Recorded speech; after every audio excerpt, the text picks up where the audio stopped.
Welcome back mga ka-TV. Ang video na tatalakayin natin ngayon ay ang Chapter 48 ng Omniscient Reader's Viewpoint, at kung bago ka lang sa channel ko ay huwag mahiyang mag-like, subscribe o follow at i-click ang notification bell para ma-notify ka sa susunod na video. Paalala, ang video na tatalakayin natin ngayon ay maaaring mag-iba mula sa ilalabas na anime. Hindi ko inaangkin ang mga drawing o anumang materyales na ipapakita. Ang layunin ko ay magpakita ng suporta at magbigay ng impormasyon tungkol dito.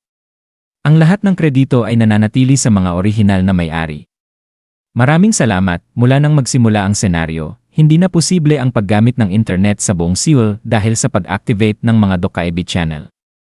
Gayunpaman, naalala ko na nasa Dongmyo Station kami. Kung ganoon, maaaring may internet pa rito. Tumingin si Lee Sung-kook sa akin nang may pag-aalinlangan at nagsalita. Paumanhin po, Yoo Jong-hyuk.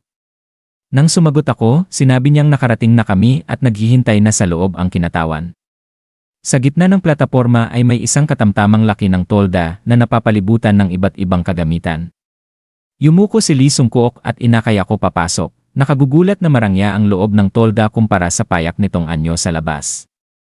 May pulang karpet sa sahig at isang kama na tila kinuha mula sa isang mamahaling hotel. May bilog na mesa para sa pagpupulong at isang maliit na lamisang may computer.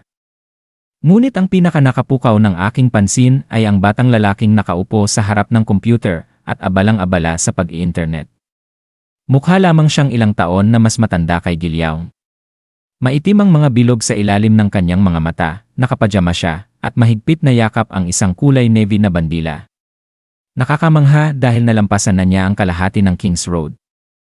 Nang gamitin ko ang character list, nakita ko ang kanyang impormasyon.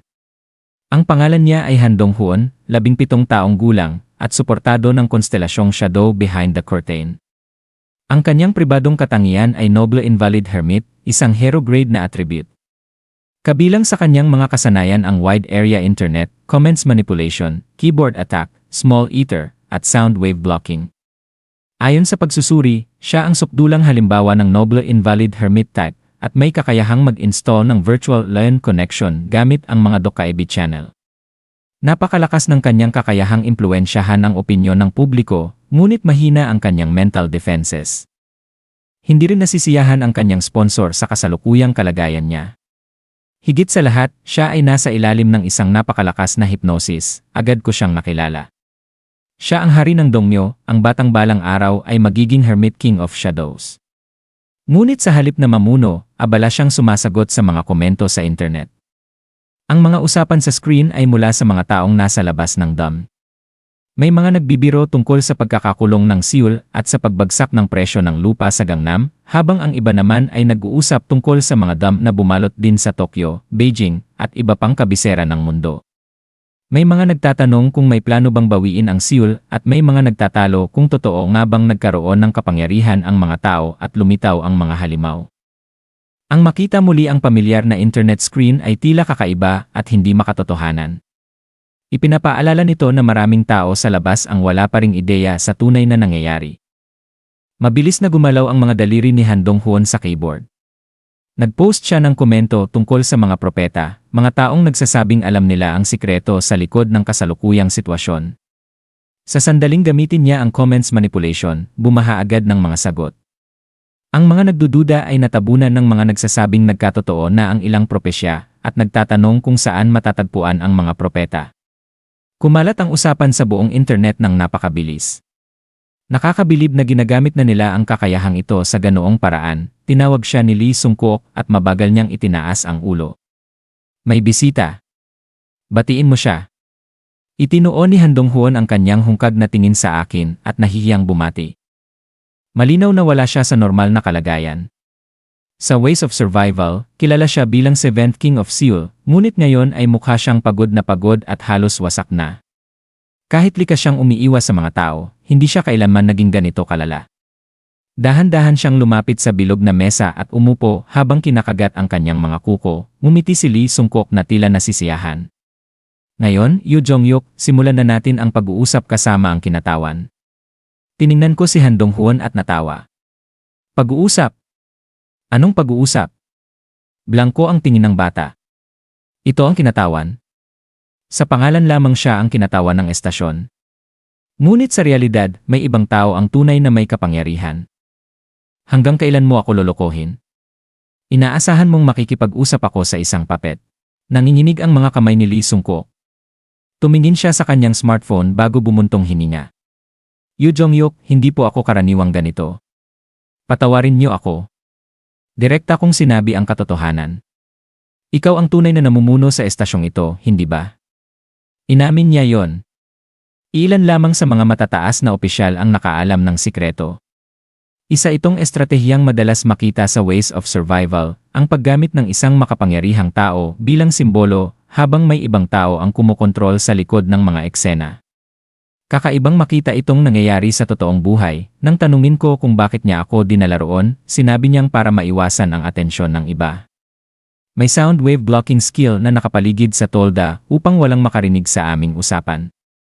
Hindi na ito nakakagulat dahil isa yon sa mga kakayahan ni Han Dong-hoon. Pagkatapos ay ibinunyag ni Lee Sung-kook ang tunay na dahilan. Isa akong propeta. Mas tama sigurong sabihing isa ako sa kanila. Sa wakas, lumalabas na ang impormasyong matagal ko nang hinahanap. Ayon kay Lee Sung-kook, matagal nang hinihintay ng mga propeta ang dakilang tagumpay ni Yoo Jong-hyuk. Alam daw nila ang tungkol sa kakaibang kakayahan nitong bumalik sa nakaraan tuwing namamatay, isang himalang walang ibang nagtataglay. Sinabi niyang paulit-ulit nang nakipaglaban si Yoo Jong-hyuk sa mga sakuna at tiniis ang matinding pag-iisa upang iligtas ang sangkatauhan. Dahil dito, mataas ang paggalang ng mga propeta sa kanya. Ngunit sinabi rin niyang dapat nang natutunan ni Yoo Jong-hyuk mula sa kanyang mga nakaraang regresyon na kahit ganoon kalakas ang kanyang kapangyarihan, hindi niya kayang lampasan mag-isa ang mga sakunang darating. Sa pagkakataong ito, magiging iba raw ang lahat dahil narito na ang mga propeta upang tulungan siya. Ipinaliwanag ni Lee Sung-kook na nakatanggap sila ng isang revelasyon 10 taon na ang nakalipas, isang lihim na pahayag na ipinapasa sa lahat ng propeta. Nakatala raw doon ang nakaraan at hinaharap, at si Yoo Jong-hyuk ay inilalarawan bilang isang buhay na alamat. Upang patunayan ang kanyang sinasabi, binanggit niya ang mga kasama ni Yoo Jong-hyuk tulad nina Lee Hyun-sung, Kim Nam-woon at Lee Jae. Ngunit ayon sa revelasyon, hindi pa rin sapat ang mga ito. Nang tanungin ko kung nasaan ang revelasyon, sinabi niyang nawala o nasira na ang orihinal. Ang natira lamang ay mga piraso ng alaala na dala ng bawat propeta. Sa pamamagitan ng mga iyon, nais nilang gabayan si Yoo Jong-hyuk sa tamang landas. Ayon sa kanya, kung magpapatuloy si Yoo Jong-hyuk sa dati niyang paraan, muli lamang siyang mamamatay. Ngunit kung sasama siya sa mga propeta, magbabago ang kapalaran. Habang nakikinig ako, napagtanto kong kahit mayroon akong lie detection, hindi nito mahuhuli ang ganitong uri ng kasinungalingan. Hindi ito simpleng panlilinlang kundi isang bagay na tunay nilang pinaniniwalaan. Ang higit na nakakagulat ay ang malikhaing kwentong kanilang nabuo, mga mambabasang nakatanggap ng revelasyon at pumasok sa mundo ng nobela upang tulungan ang pangunahing tauhan. Sa totoo lang, mas kapanapanabik pa yon kaysa sa orihinal na Ways of Survival. Sa huli, pinutol ko ang kanyang mahabang paliwanag. Tigilan mo na ang paikot-ikot na salita. Dumiretso ka sa punto. Kung tunay ngang alam nila ang hinaharap, gusto kong malaman kung ano mismo ang balak nilang gawin. Agad siyang sumagot. Nais nilang bumuo ng alyansa kay Yoo Jong-hyuk. Bagamat tinawag niya itong alyansa, malinaw na ang ibig niyang sabihin ay sumailalim sila sa pamumuno nito. Sa madaling salita, gusto nilang sumakay sa tagumpay ng pangunahing tauhan. Sinabi kong kawili-wili ang kanyang mungkahi, ngunit mali ang pagkakasunod-sunod. Paano ako makikipag-alyansa sa mga taong hindi ko naman kilala? Kung seryoso sila, dapat nilang simulan sa pagpapakilala ng kanilang sarili. Tumayo ako, umupo sa marangyang kama, pinagkrus ang mga binti, at nag-utos. Lumuhod ka. Saglit siyang nag-alinlangan ngunit sumunod. Nang makaluhod na siya sa harap ko, sinabi kong sabihin niya ang kanyang attribute.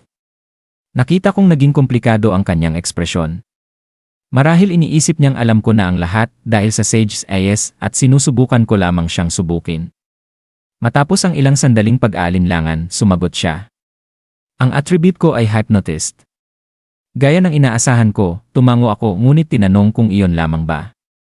Biglang nagbago ang kanyang mukha at nagpakita ng kaba. Maya-maya ay inamin niyang may isa pa. Nang utusan ko siyang magsalita, ibinaba niya ang ulo at nahihiyang sinabi. Ako ang ika-9 na tao. Natigilan ako, ang ika-9, kung ganoon, ilan ba talaga sila? At diyan nagtatapos ang kabanata 48 ng Omniscient Reader's Viewpoint. Nagustuhan nyo ba? Mag-comment naman kung meron nanonood at hanggang sa susunod na talakayan, paalam.